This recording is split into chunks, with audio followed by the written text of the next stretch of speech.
Assalamualaikum sahabat Fokus Kisah. Semoga kalian dalam keadaan sehat walafiat. Terima kasih sudah klik video ini.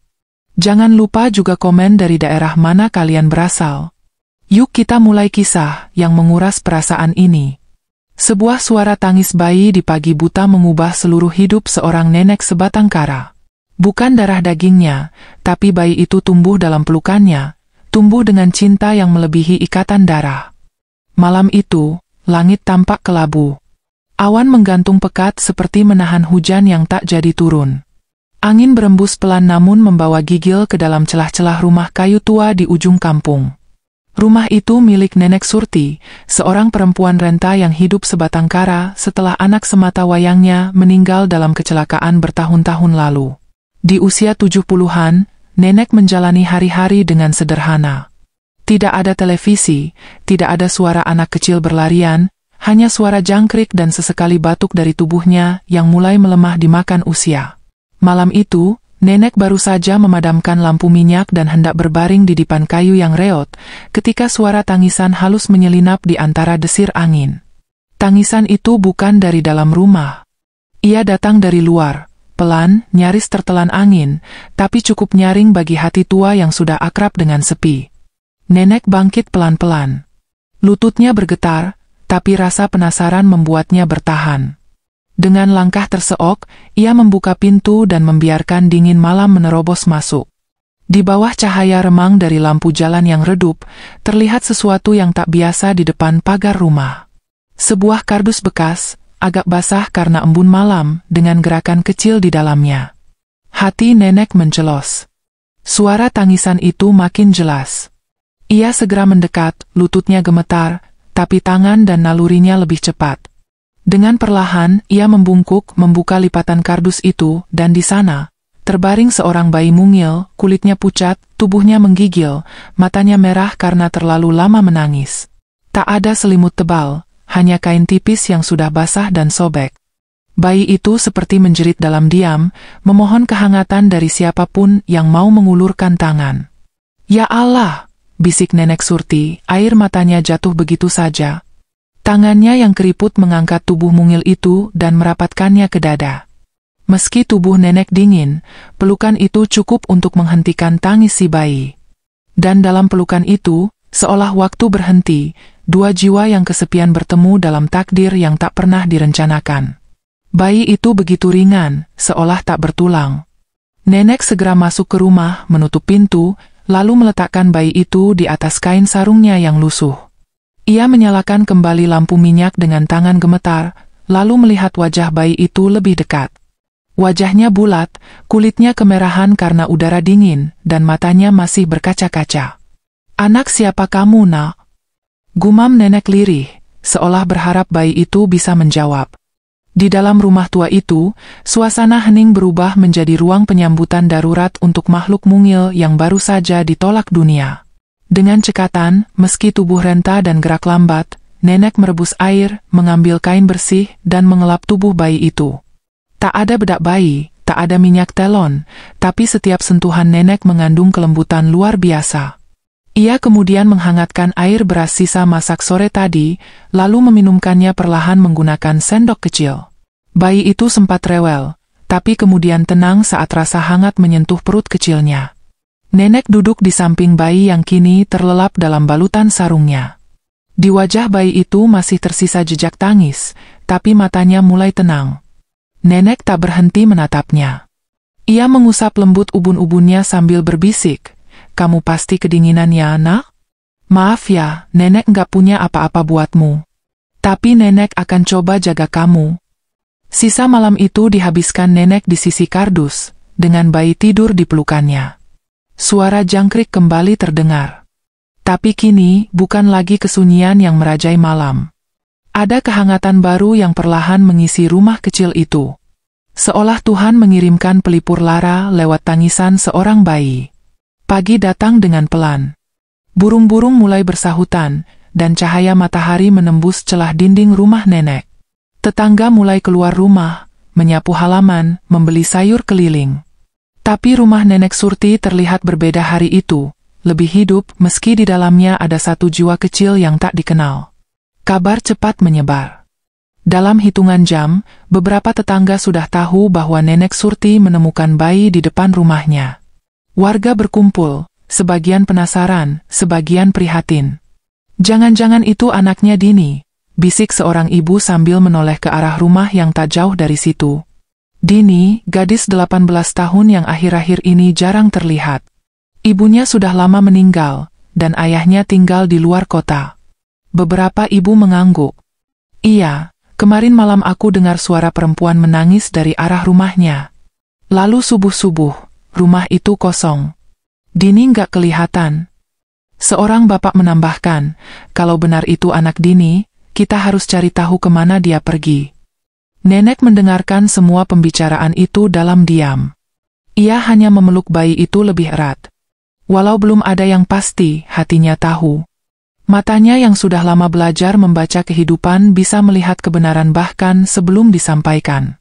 "Kasihan, masih muda sudah harus bawa beban seberat ini," gumamnya pelan. Tapi yang lebih membuat hatinya nyeri adalah kenyataan bahwa bayi sekecil ini harus menjadi korban dari kepanikan dan penolakan. Hari semakin siang, tapi hati Nenek justru semakin berat. Ia duduk di sudut rumah, menatap bayi yang kini tertidur di atas bantal tua. Hidung mungil itu naik turun pelan, napasnya kadang tersendat. "Kamu bukan cucuku, bukan darah dagingku," bisik Nenek dengan suara parau. "Tapi kenapa hati ini sakit melihatmu sendiri begitu, Nak?" Nenek Surti menatap langit-langit rumah, mencoba menenangkan pikirannya. Tapi yang ada justru ingatan akan anak lelakinya, Dani, yang dulu meninggal dalam kecelakaan motor saat hendak pulang kerja. Dani tak sempat menikah, tak sempat memberinya cucu. Rumah ini sunyi sejak itu. Sejak suara tawa Dani tak lagi terdengar. Dan kini, seorang bayi tak berdosa tiba-tiba hadir. Bukan sebagai pengganti, tapi sebagai pengingat bahwa hidup selalu punya cara untuk mengisi kekosongan. "Kalau saja kamu tahu, Nak, betapa sepinya rumah ini sebelum kamu datang," ucap Nenek membelai kepala bayi itu. Air matanya tak tertahan lagi. Ia menangis dalam diam. Bukan karena beban, tapi karena rasa yang tak bisa dijelaskan, perpaduan antara cinta mendalam dan rasa kehilangan yang belum sepenuhnya pulih. Sore itu, beberapa tetangga datang membawa saran. "Bu Surti, mungkin sebaiknya bayi itu diserahkan ke panti asuhan. Kasihan ibu, sudah tua. Nggak akan sanggup rawat bayi sekecil itu." Seorang tetangga bicara dengan nada prihatin. Yang lain mengangguk, mencoba memberi masukan terbaik. Namun Nenek hanya tersenyum kecil. "Saya tahu saya tua, saya tahu ini berat. Tapi saya juga tahu, bayi ini nggak salah apa-apa. Dia cuma butuh dipeluk, seperti saya juga butuh seseorang untuk dipeluk." Kata-kata itu menghentikan pembicaraan. Semua terdiam. Sejak saat itu, bayi itu resmi tinggal bersama Nenek. Ia diberi nama Rafa, yang artinya kelembutan dan kesembuhan. Nama itu Nenek pilih dengan doa, bahwa semoga kehadiran Rafa bisa menjadi penyembuh luka hati yang sudah lama retak. Nenek mulai belajar kembali jadi ibu, meski usianya jauh melewati masa muda. Ia bangun tiap 2 jam, menyuapi, mengganti kain, dan menyanyikan lagu Nina Bobo meski suaranya sudah serak. Tak ada keluhan, hanya cinta yang tumbuh setiap hari. Setiap malam Nenek berdoa, "Ya Allah, izinkan aku hidup cukup lama, sampai Rafa bisa berjalan, berbicara, dan tahu bahwa ia dicintai." Hari-hari pertama merawat Rafa menjadi babak baru dalam hidup Nenek Surti. Ia yang biasanya bangun saat matahari sudah tinggi, kini terbiasa terjaga sejak dini hari. Suara tangis Rafa menjadi alarm yang menggantikan suara ayam jantan. Setiap kali Rafa menangis, Nenek tersentak bangun meski pinggangnya sakit dan lututnya kaku. Dengan napas tertahan, ia mengangkat Rafa dalam pelukan, mengganti kainnya yang basah, lalu menimang sambil bersenandung pelan. "Tidur ya sayang, jangan menangis Rafa. Nenek di sini," katanya lirih, suaranya serak namun penuh cinta. Di siang hari, Nenek belajar memasak bubur bayi dari bahan sederhana. Ia tak punya blender atau peralatan mewah, hanya ulekan batu dan saringan kawat. Dengan sabar ia tumbuk nasi, campur sayur, dan suapi Rafa dengan sendok kecil dari plastik yang sudah kusam. Tak jarang, Rafa menyemburkan kembali makanan itu ke wajah nenek, membuatnya tertawa kecil meski bajunya belepotan. Dasar nakal kamu, Rafa, tapi nggak apa-apa, yang penting kenyang ya, gumamnya. Tetangga-tetangga yang dulu ragu, kini perlahan kagum. Mereka melihat tekad yang luar biasa dalam tubuh renta itu. Beberapa mulai membantu dengan memberi pakaian bekas, susu bubuk, dan popok seadanya. Namun selebihnya, semua dilakukan nenek sendiri.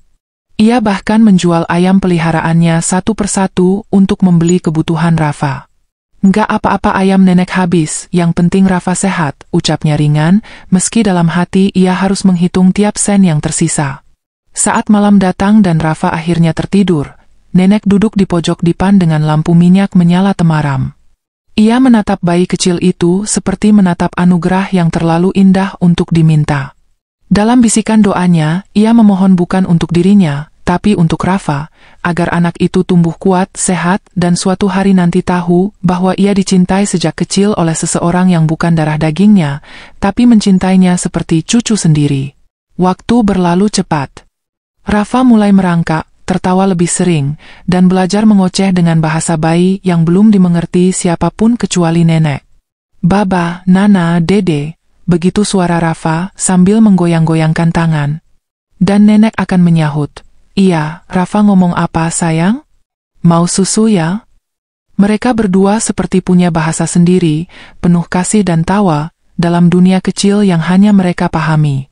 Tapi di balik tawa itu, nenek juga menyimpan kekhawatiran. Setiap kali melihat Rafa bermain sendiri di halaman rumah, hati nenek terasa perih. Ia tahu, suatu saat nanti Rafa akan bertanya tentang siapa ibunya, mengapa ia tinggal bersama seorang nenek tua, dan kenapa dirinya tak seperti anak-anak lain. Dan nenek belum tahu harus menjawab apa. Ia hanya bisa memberi pelukan dan cinta sebanyak-banyaknya, berharap Rafa akan merasa cukup walau ia tumbuh tanpa ayah dan ibu kandung. Suatu sore, ketika Rafa sudah bisa berdiri dengan berpegangan, nenek duduk di kursi kayu dan memperhatikannya. Wajah Rafa mulai terlihat jelas, matanya bulat, hidungnya kecil, dan senyumnya mirip seseorang. Dan saat itu, nenek tersadar.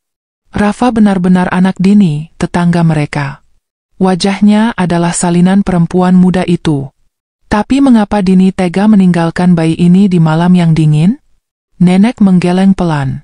"Entah apa yang kamu alami, Dini, tapi kamu telah memberi nenek hadiah paling indah," bisiknya sambil menahan air mata. Rafa berlari kecil sambil tertawa dan jatuh di pangkuan nenek. "Nek," katanya setengah jelas. Suara itu membuat dada nenek sesak. "Iya, Rafa, nenek di sini. Selalu buat kamu." Ia peluk tubuh kecil itu seerat-eratnya, seolah tak ingin membiarkan dunia merebut Rafa darinya. Tahun-tahun pun berganti. Rafa kini masuk taman kanak-kanak. Ia mengenakan seragam kecil warna biru, dengan tas lusuh berisi buku gambar dan bekal sederhana. Nenek bangga, meski ia harus berjalan kaki sejauh 1 kilometer setiap hari untuk mengantar dan menjemput Rafa. "Nenek kuat kok demi Rafa," katanya setiap kali ada yang menawarkan bantuan. Suatu pagi di depan sekolah, seorang ibu muda bertanya pada Rafa, "Kamu tinggal sama nenek terus? Ibunya kemana?" Rafa menggeleng dan menjawab, "Nggak tahu." Kata nenek, "Ibu saya pergi ke langit." Ibu itu terdiam, menatap Rafa dengan mata berkaca-kaca. Nenek yang mendengar dari kejauhan hanya tersenyum tipis. Ia tahu, jawaban itu mungkin menyakitkan, tapi juga paling lembut untuk hati kecil Rafa. Rafa tumbuh jadi anak yang cerdas dan manis. Ia suka menggambar, terutama menggambar rumah kecil dengan 2 orang di dalamnya, seorang nenek dan seorang anak. "Ini aku sama nenek," katanya bangga. Nenek memajang gambar itu di dinding rumah. Setiap malam sebelum tidur, Rafa akan memeluk nenek dan berkata, "Rafa sayang nenek, nanti kalau Rafa besar, Rafa beliin rumah yang bagus buat nenek ya." Dan nenek akan menjawab, "Nenek nggak butuh rumah bagus, nak. Cukup kamu sehat dan jadi anak baik." Namun di balik senyum dan kebanggaan itu, tubuh nenek semakin lemah. Kakinya sering bengkak, napasnya pendek. Tapi ia tak pernah menunjukkan sakitnya di depan Rafa. "Nenek nggak boleh sakit," katanya dalam hati, "karena kalau nenek sakit, siapa yang jaga Rafa?" Suatu malam, saat Rafa tidur lelap, nenek terduduk lama di sisi ranjang kecilnya. Ia menggenggam tangan Rafa, menatap wajah polos itu sambil mengelus rambutnya yang halus. "Nak, suatu hari nanti kamu akan tahu semuanya. Tentang siapa ibumu, kenapa kamu tinggal di sini. Tapi nenek cuma ingin kamu tahu satu hal, kamu dicintai. Sangat." Air mata nenek menetes, jatuh di punggung tangan Rafa yang hangat. Nenek mulai menulis surat. Di dalamnya, ia menceritakan semuanya. Tentang malam ketika Rafa ditemukan, tentang keyakinannya bahwa Rafa adalah anak Dini, tentang hari-hari penuh perjuangan dan tawa. Ia menuliskan semua itu dengan tulisan tangan yang gemetar, tapi penuh cinta. Surat itu disimpan dalam kotak kayu, bersama foto-foto kecil Rafa dan sehelai kain selimut yang dulu membungkusnya saat pertama kali ditemukan. "Satu hari nanti, kalau nenek sudah nggak ada, Rafa pasti akan menemukan ini," bisik nenek. Ia tahu waktu tidak bisa dilawan. Tapi ia juga percaya, cinta yang tulus tak akan pernah mati. Rafa akan tumbuh besar dan cinta itu akan tetap hidup dalam hatinya. Cinta dari seorang nenek yang tak pernah melahirkan, tapi mencintai seolah ia melahirkan sendiri. Beberapa tahun kemudian, Rafa duduk di bangku SMP. Ia makin tinggi, makin pintar, dan makin peduli pada nenek. Ia membantu mencuci piring, menyapu halaman, bahkan memasak nasi.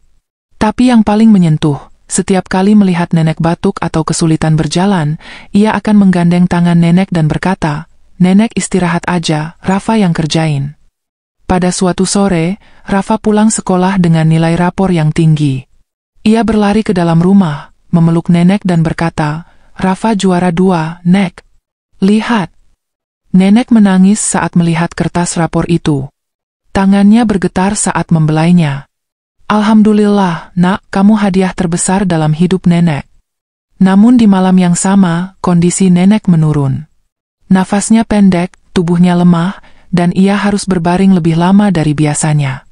Rafa duduk di sampingnya, menggenggam tangan keriput itu erat-erat. "Nenek, jangan sakit ya." Rafa belum besar.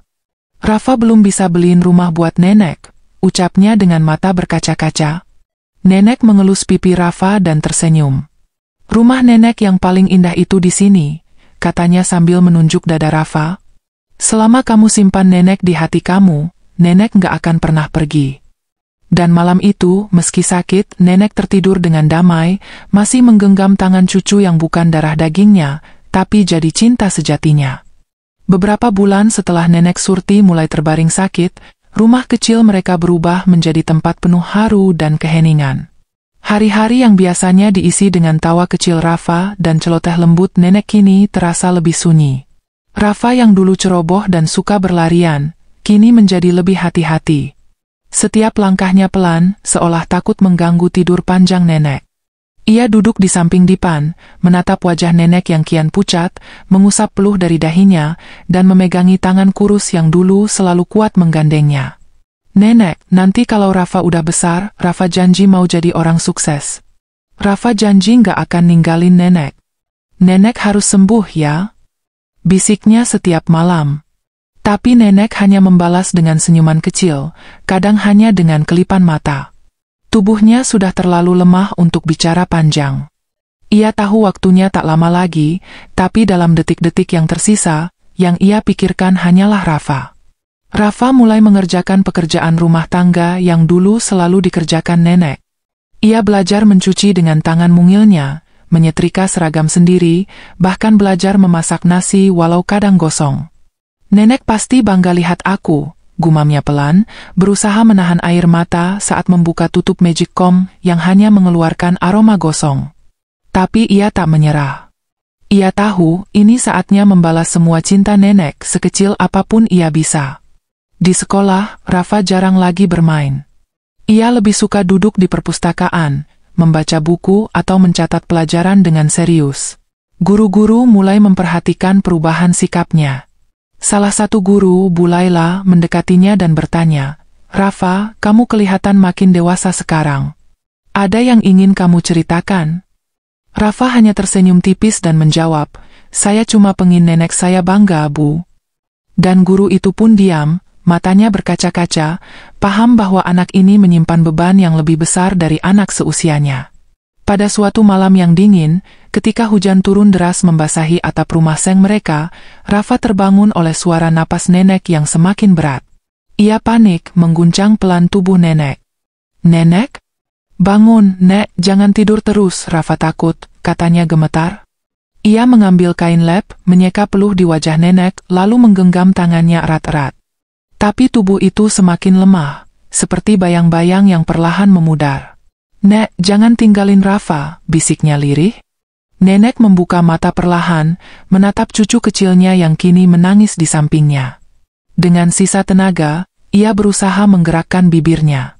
"Rafa, kamu kuat ya? Nenek sayang kamu selalu." Kata-kata itu terdengar seperti hembusan angin, sangat pelan, tapi menghujam hati Rafa dalam-dalam. Ia menangis terisak, memeluk tubuh nenek yang semakin dingin. Malam itu, nenek pergi, dalam diam dan tenang, setelah memberikan semua cinta yang bisa diberikan oleh seorang manusia dalam satu kehidupan. Tetangga datang pagi harinya, membantu memandikan jenazah, membacakan Yasin, dan mengurus pemakaman. Rafa duduk di sudut rumah, memeluk bantal kecil yang biasa dipakai nenek. Ia diam, matanya sembab, dan tak banyak bicara. Saat jenazah nenek diangkat ke keranda, Rafa berdiri dengan langkah kecil, berjalan di belakangnya sambil menggigit bibir agar tak menangis terlalu keras. "Selamat jalan, Nek, terima kasih karena udah sayang Rafa."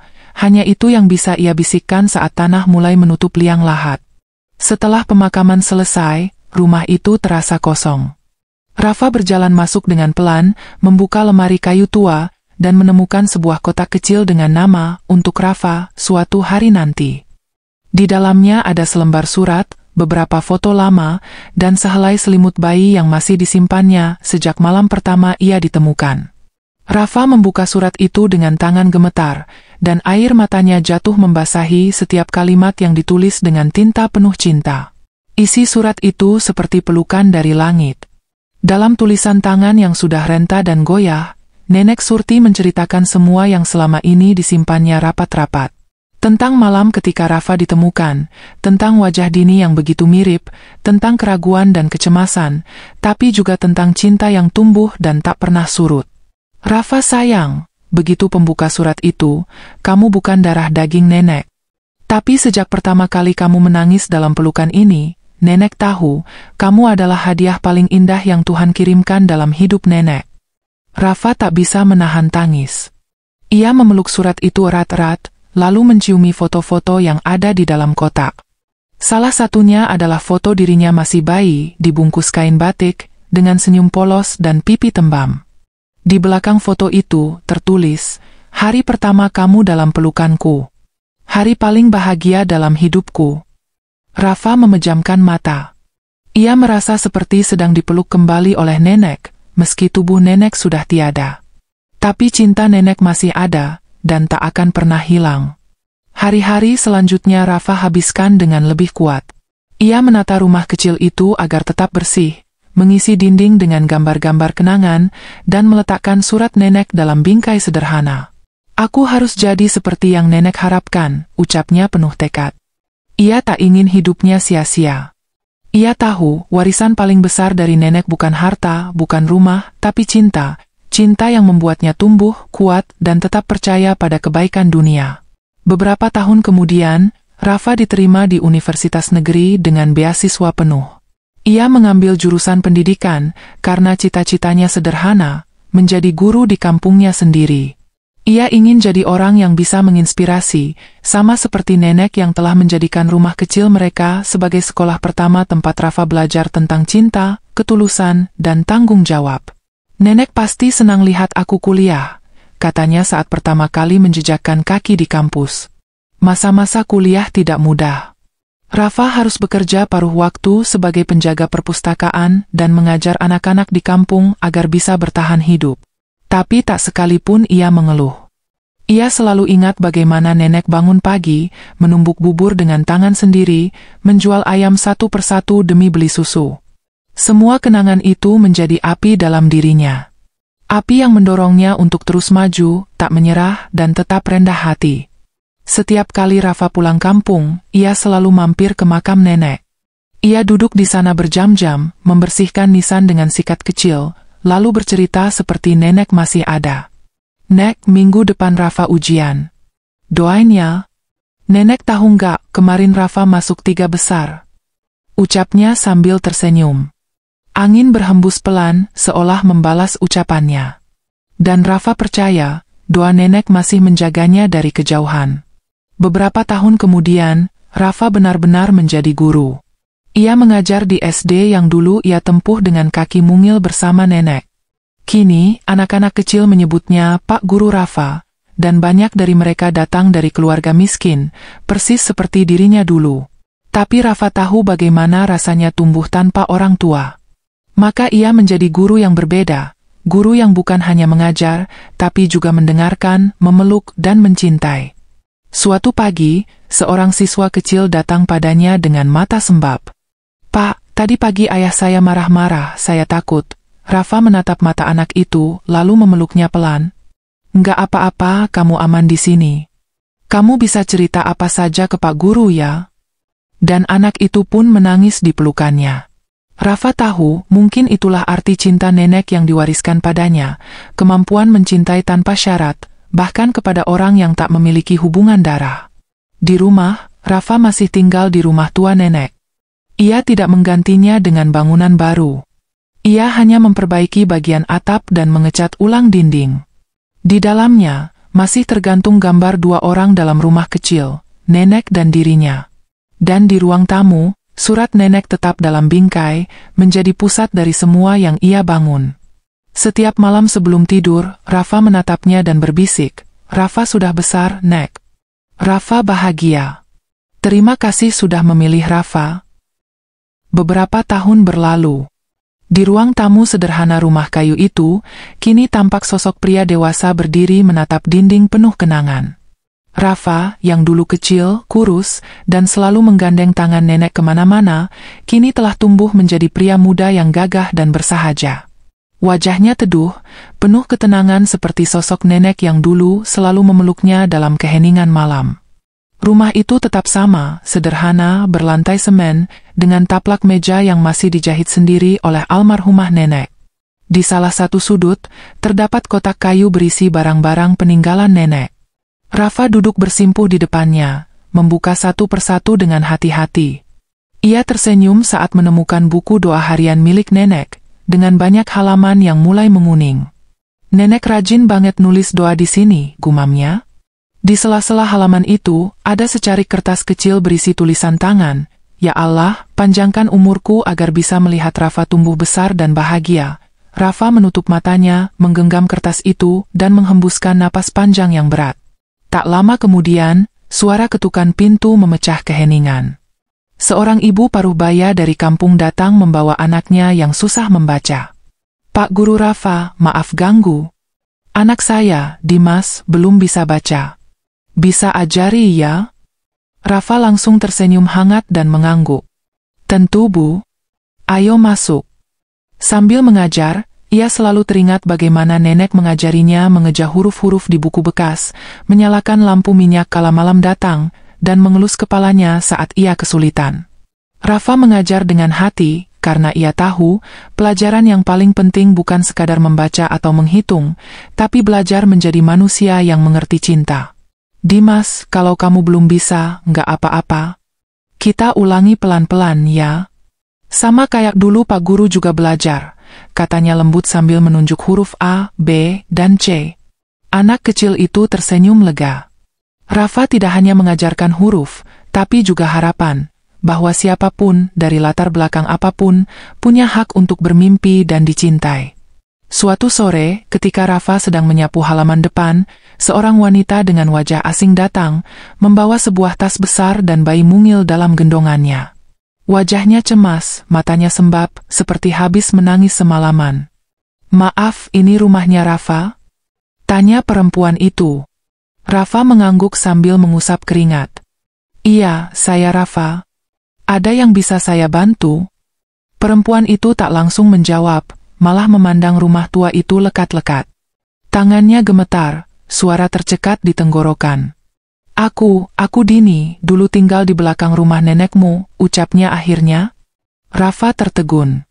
Nama itu, Dini, terasa sangat asing tapi juga sangat familiar. Nama yang tertulis di belakang foto lamanya. Nama yang nenek pernah sebut dalam surat. Aku, ibu kandungmu, Rafa, katanya pelan, air matanya jatuh tanpa bisa dibendung. Suasana tiba-tiba beku. Angin sore berhenti berembus. Dunia seperti terhenti sejenak di hadapan kenyataan yang selama ini hanya menjadi bagian dari surat dan cerita lama. Rafa menatapnya dengan perasaan campur aduk. Marah, bingung, sedih, tetapi juga penasaran. Kenapa baru sekarang? Tanyanya lirih, nyaris tak terdengar. Dini tertunduk, menggigit bibir. Aku dulu masih muda, takut, malu. Ibuku keras, aku dibuang dari rumah saat hamil. Nenekmu, dia yang menemukanmu dan aku hanya bisa memandangi dari jauh. Aku bukan ibu yang baik, Rafa. Tapi sekarang, aku kehilangan semuanya. Suamiku meninggal, dan ini adikmu. Ia menunjukkan bayi yang tertidur di pelukannya, wajahnya mirip Rafa saat bayi, pipi bulat, alis halus, dan dahi lebar. Rafa terdiam lama. Ia menatap bayi itu, lalu menatap perempuan di depannya yang berdiri dalam kecemasan. Masuklah, katanya akhirnya dengan suara yang lemah namun penuh ketulusan. Ia tahu luka masa lalu tak bisa langsung sembuh. Tapi nenek telah mengajarkannya bahwa memaafkan adalah bentuk tertinggi dari cinta. Malam itu, suasana rumah kembali hidup. Dini duduk di ruang tamu, memangku bayi sambil menatap foto nenek Surti yang tergantung di dinding. Kalau bukan karena beliau, mungkin aku sudah kehilangan kamu selamanya, katanya pelan. Rafa duduk di seberangnya, masih diam, mencoba mencerna segalanya. Di atas meja, ia letakkan teh hangat dan sepotong roti yang dulu sering dibuat nenek. Meski hatinya belum sepenuhnya siap menerima Dini, ia juga tak ingin menutup pintu hati untuk seseorang yang datang dengan luka dan kejujuran. Dini mulai bercerita pelan-pelan. Tentang masa mudanya yang kelam, tentang tekanan keluarga, dan tentang keputusan sulit yang ia ambil saat melahirkan Rafa diam-diam. Ia mengakui semua kesalahannya, tanpa membela diri. Rafa mendengarkan, sesekali menggenggam tangan bayi yang kini mulai bergerak-gerak kecil. Aku nggak minta jadi ibu untukmu, Rafa. Aku cuma ingin kau tahu siapa dirimu, dan adikmu ini bisa tumbuh dalam cinta, katanya tulus, air matanya jatuh membasahi pipi. Rafa bangkit, mengambil album foto nenek. Ia tunjukkan foto-foto masa kecilnya, dengan baju sobek duduk di pangkuan nenek, memeluk ayam peliharaan, hingga saat ia menang lomba mewarnai di TK. Semua ini, hidupku, adalah karena nenek. Aku nggak bisa janji bisa langsung panggil kamu ibu. Tapi aku akan pelan-pelan belajar, kalau kamu juga mau belajar, ucapnya pelan. Dini menatapnya dengan mata penuh harap. Tak ada pelukan malam itu, tapi keheningan mereka adalah jembatan pertama menuju pengampunan. Hari-hari berikutnya, rumah itu kembali menjadi tempat belajar dan berbagi. Dini tinggal sementara, membantu membersihkan rumah, mencuci baju, dan memasak. Bayi kecil itu, yang diberi nama Arka, menjadi sumber cahaya baru. Tangisnya membangunkan kenangan, dan tawanya menjadi obat dari luka lama. Rafa mulai terbiasa dengan keberadaan mereka. Ia mengantar Arka ke posyandu, menidurkannya dengan lagu yang dulu dinyanyikan nenek, dan bahkan mengganti popok sambil senyum-senyum kecil. Dini tak pernah memaksakan peran. Ia hanya berusaha menunjukkan bahwa ia menyesal dan ingin berubah.